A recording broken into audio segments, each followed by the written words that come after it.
Hello guys, അപ്പോൾ നമ്മുടെ പുതിയൊരു വീഡിയോയിലേക്ക് എല്ലാവർക്കും സ്വാഗതം. അപ്പോൾ നമ്മൾ ഇന്ന് പറയാൻ പോകുന്നത് ഞാൻ അതുവരെ കണ്ടതിൽ വെച്ച് എനിക്ക് ഏറ്റവും ഇഷ്ടമുള്ള കുറച്ച് കിടിലൻ ആനിമേ സീരീസുകളാണ്. അത് എൻ്റെ ഒരു ലിസ്റ്റാണ്. നിങ്ങൾക്ക് ഇതുപോലത്തെ ഒരു ലിസ്റ്റ് ഉണ്ടാവും. അതെന്തായാലും നാളെ കമൻറ്റ് ചെയ്യുക. അപ്പോൾ നമുക്ക് നേരെ വീഡിയോയിലിട്ട് എടുക്കാം. ഇത് എൻ്റെ അഭിപ്രായത്തിലുള്ള ലിസ്റ്റാണ്. നിങ്ങളെപ്പോലെ ആയിരിക്കണമെന്നില്ല. നിങ്ങളെ ഫേവറേറ്റ് ആനിമേ ഏതാണെന്ന് കമൻറ്റ് ചെയ്യുക. നമുക്ക് നേരെ വീഡിയോയിൽ പോകാം. ഓക്കെ, നമ്മുടെ ഫസ്റ്റത്തെ അഞ്ചാമത്തെ ആനിമേ എന്ന് പറയുന്നത് ഡെത്ത് നോട്ടാണ്. ഡെത്ത് നോട്ട് ഒരു മിസ്റ്ററി ത്രില്ലിങ് ആനിമയാണ്.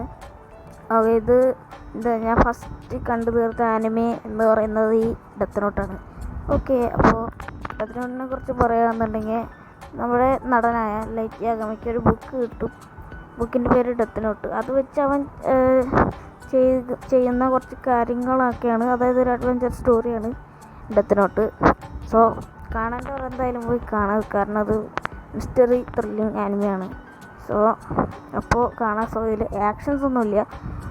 പിന്നെ നമ്മുടെ കഥാനായകൻ്റെ പേര് ലൈറ്റ് യാഗമി. പിന്നെ നമ്മുടെ ജപ്പാൻ ഇതിൽ ഒക്കെ അനുസരിച്ച് ജപ്പാൻ മിത്തോളജി ഒക്കെ വെച്ച് നോക്കുകയാണെന്നുണ്ടെങ്കിൽ അവരുടെ മരണത്തിൻ്റെ ദേവൻ എന്ന് പറയുന്നത് നമ്മുടെ ഷിനിഗാമിയാണ്. അവരൊക്കെ വെച്ച് ചെയ്യുന്ന ഒരു പരിപാടിയാണ്. നമ്മുടെ ടെസ്റ്റിലെ നാലാമതായിട്ട് വരുന്നത് ജുജുത്സു കൈസനാണ്. ഞാനിപ്പോൾ കണ്ടുകൊണ്ടിരിക്കുന്ന ഒരു ആനിമയാണ് ജുജുത്സു കൈസൻ. കണ്ട് കുറച്ച് നേരം കഴിഞ്ഞപ്പോഴേക്കും ഞാൻ എൻ്റെ ഫാനായി. കാരണം അത്ര കിടിലൻ ഇതൊക്കെയാണ്. 5 എപ്പിസോഡായിട്ട് കണ്ടുള്ളൂ ഞാൻ. കിടിലൻ ആനിമയാണ് ഗൈസ്, ഞാൻ പറയാം. കാണാത്തവരെന്തായാലും പോയി കാണാം. മസ്റ്റ് വാച്ച് ആനിമയാണ്. ഒരു യുജി ഇറ്റോറി എന്ന് പറയുന്ന ഒരു പയ്യൻ ഒരു സൂപ്പർമാൻ എന്ന് പറയുന്ന ഒരു ഡീമൻ്റെ വിരൽ തിന്നും. അങ്ങനെ കുറച്ച് വിരൽ തിന്നണം, എന്നാലാണ് ഇങ്ങനെയൊക്കെ ചെയ്യുള്ളൂ. അങ്ങനത്തെ ഒരു സ്റ്റോറിയാണ്. ഓക്കെ, അപ്പോൾ നമ്മുടെ ലിസ്റ്റിലെ മൂന്നാമതായിട്ട് വരുന്നത് നമ്മുടെ നറൂട്ടോ എന്ന് പറയുന്ന സീരീസാണ്. ഇത് എല്ലാവർക്കും അറിയാവുന്ന സീരീസാണ്, കാരണം നറൂട്ടോ അത്രയ്ക്ക് പോപ്പുലറാണ്. പക്ഷേ എനിക്ക് നറൂട്ടോകൾ ഇഷ്ടമുള്ള കുറച്ച് ഇതുകളുണ്ട്. അത് കാരണമാണ് സീരീസ് ഉണ്ട്. അത് കാരണമാണ് ഞാനത് മൂന്നാമതിട്ടത്. നമ്മുടെ നറൂട്ടോ കിടിലൻ ആനിമയാണ്. നമ്മുടെ നറൂട്ടോയ്ക്ക് നമ്മുടെ കഥാനായകൻ്റെ പേരാണ് നറൂട്ടോ. നമ്മുടെ നറൂട്ടോയ്ക്ക് ഹൊക്കാഗെ ആവണമെന്നൊരാഗ്രഹമുണ്ട്. ഹൊക്കാഗെ, അപ്പോൾ അവന് അത് ആവാനായിട്ട് അവൻ ഇറങ്ങിത്തിരിക്കുന്ന അവൻ്റെ ഒരു അഡ്വഞ്ചറസ് സ്റ്റോറിയാണ് ഈ ഒരു നറൂട്ടോ എന്ന് പറയുന്നത്. ഇത് നമ്മുടെ ആനിമേറ്റ് ചെയ്യണമെന്നില്ല, നമ്മുടെ കാർട്ടൂൺ നെറ്റ്വർക്കിലൊക്കെ അവൈലബിൾ ആണ്. കാർട്ടൂൺ നെറ്റ്വർക്ക്, ക്രഞ്ചി റോള്, അല്ലെങ്കിൽ നമ്മുടെ യൂട്യൂബിലൊക്കെ സെർച്ച് ചെയ്ത് ഇതിനെ കിട്ടും. ഇത് അത്രയും പോപ്പുലറായിട്ടുള്ള ആനിമയാണ്. പിള്ളേർക്ക് വരെ ഇരുന്ന് കാണാൻ പറ്റും. കിടിലൻ ആനിമയാണ്, സീനാണ്. എനിക്ക് അത്രേ പറയാനുള്ളൂ. അത്രയ്ക്കൊക്കെ ഉള്ളൂ. അപ്പോൾ നറൂട്ടോ ഞാൻ എൻ്റെ ലിസ്റ്റിൽ മൂന്നാമതായിട്ട് ഇടുന്നു. ഓക്കെ, അപ്പോൾ എന്തായാലും ട്രൈ ചെയ്ത് നോക്കാം. നല്ല ആനിമയാണ്. അത് ഞാൻ കണ്ടിട്ടൊന്നുമില്ല അധികം, എന്തായാലും എനിക്കിഷ്ടമാണ്. ഓക്കെ, നമ്മുടെ ലിസ്റ്റിൽ രണ്ടാമതായിട്ട് വരുന്നത് ഡ്രാഗൺ ബോൾ ആനിമയാണ്. The father of the anime എന്ന ഇതാണ് ഒരു പേരാണ് ഈ ആനിമയ്ക്കുള്ളത്. ഈ ആനിമയെ കുറിച്ച് എടുത്ത് പറയേണ്ട ആവശ്യമില്ല. ഇതിലെ കഥാനായകൻ്റെ പേരാണ് നമ്മുടെ ഗോക്കു. ഗോക്കു ഒരു ഏലിയനാണ്. വേറെ ഏതോ ഇതിൽ നിന്നൊക്കെ വരുന്നതാണ്, പ്ലാനറ്റിൽ നിന്ന്. ഒക്കെ അവന് നമ്മുടെ ബുൽമ, അതായത് നമ്മുടെ വജീറ്റയുടെ ഭാര്യ പറയും, മറ്റേ കുറച്ച് ഡ്രാഗൺ ബോൾ പോയി കണ്ടുപിടിച്ചുകൊണ്ട് വരാൻ. ഡ്രാഗൺ ബോൾ കണ്ടുപിടിക്കാൻ പോകുന്നതാണ് ഇതിലെ ഫസ്റ്റ് സീസണിൻ്റെ സ്റ്റോറി. പിന്നെ അങ്ങോട്ട് കഥയുടെ പ്ലോട്ടങ്ങ് മാറും. പ്ലോട്ട് ഭയങ്കര വലുതാവും. പുതിയ ക്യാരക്ടേഴ്സ് വന്നു, അങ്ങനെയൊക്കെ ഉണ്ടാവും. പുതിയ ക്യാരക്ടേഴ്സ് വന്നു, കഥയുടെ പ്ലോട്ട് വലുതായിട്ട് മാറി. നമ്മുടെ ആ ഒരു കിടിലൻ ആനിമയാണ് നമ്മുടെ ഈ പറയുന്ന ഡ്രാഗൺ ബോൾ. മസ്റ്റ് വാച്ചാണ്. ഓക്കെ, അപ്പോൾ നമ്മുടെ ഇതിൽ എനിക്ക് ഏറ്റവും ഇഷ്ടമുള്ള ക്യാരക്ടർ എന്ന് പറഞ്ഞു കഴിഞ്ഞാൽ നമ്മുടെ ഗോക്കു തന്നെയാണ്. പിന്നെ നമ്മുടെ ഫ്രീസല്ല, വജീറ്റ, പിന്നെ സനോ. ഓക്കെ, അപ്പോൾ അത്രയൊക്കെ ഉള്ളൂ.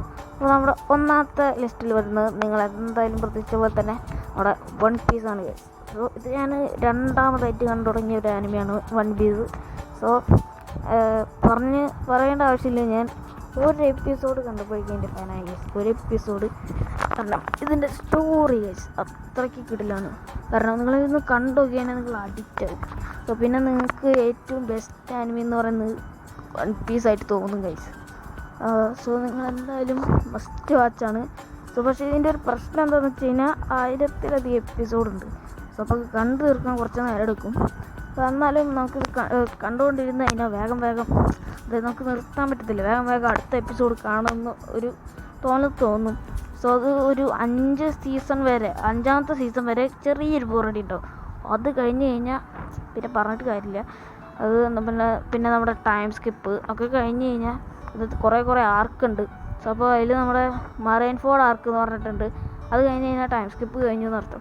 സോ അത് കഴിഞ്ഞ് കഴിഞ്ഞിട്ടാണ് നമ്മുടെ കഥാനായകനായ ലൂഫി ഭയങ്കരമായിട്ട് വലുതാവും. അവൻ്റെ പവർ ഭയങ്കരമായിട്ട് കൂടും.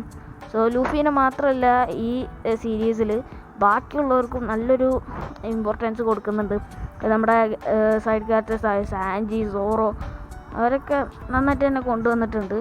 പിന്നെ നമ്മുടെ 2024 കഴിഞ്ഞ കൊല്ലം ബെസ്റ്റ് മെയിൻ ക്യാരക്ടർ അവാർഡ് കിട്ടിയത് നമ്മുടെ ലൂഫിക്കാണ് ഗൈസ്. സോ അത് അടുത്ത് എനിക്ക് നല്ല സന്തോഷമുണ്ട്. പിന്നെ ബെസ്റ്റ് സൈഡ് ക്യാരക്ടർ അവാർഡ് നമ്മുടെ sorry, best return character award നമ്മുടെ സാൻജിക്ക് കിട്ടി. അങ്ങനെ കുറേ അധികം അവാർഡ് വാരി കൂട്ടിയിട്ടുണ്ട്. പിന്നെ ബെസ്റ്റ് നമ്പർ 1 ആനിമയാണ് നമ്മുടെ വൺ പീസ്. സോ ഇപ്പോൾ വെച്ച് നോക്കുകയാണെങ്കിൽ അത് സോളോ ലെവലിംഗ് ഒക്കെ ആയിരിക്കും. പക്ഷേ ഇത് പോകെ പുതിയ എപ്പിസോഡൊക്കെ വരുന്നതോറും വീണ്ടും പഴയ രീതിയിൽ തന്നെ ഒന്നാമതായി എന്നാണ് എല്ലാവരും പറയുന്നത്. ഓക്കെ, മസ്റ്റ് വാച്ചാണ്, എനിക്ക് ഭയങ്കര ഇഷ്ടമാണ്. ഓക്കെ, അപ്പോൾ ഇത്രയേ ഉള്ളൂ നമ്മുടെ ഇന്നത്തെ വീഡിയോസ്. ഇഷ്ടപ്പെട്ട് കഴിഞ്ഞാൽ ലൈക്ക് ചെയ്യുക, ഷെയർ, സബ്സ്ക്രൈബ് ചെയ്യാം. പിന്നെ ജേക്ക് ടോക്കറിൻ്റെ പുതിയ ഇനിയും ഇതുപോലത്തെ കിടിലം വീഡിയോസൊക്കെ ആയിട്ട് നമ്മൾ ഇനിയും വരും. അതുവരേക്കും ബൈ, സൈനിങ് ഔട്ട്.